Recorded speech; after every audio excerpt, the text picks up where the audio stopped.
3 dekabr beynəlxalq əlilliyi olan şəxslər günündə əlilliyi olan şəxslərin iştirakı ilə iqlim həllərinin təkmilləşdirilməsi mövzusunda tədbirə qoşulduğunuz üçün təşəkkürümü bildirirəm. Dayanıqlı inkişaf məqsədləri istiqamətində də BMT-nin bu sahədə olan fəaliyyətlərində də əlilliyi olan şəxslər vurğulanır.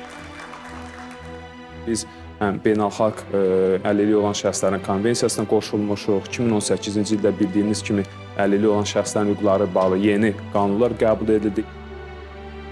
And their voices, their leadership is key, and all of us have a responsibility to make sure that they're among us.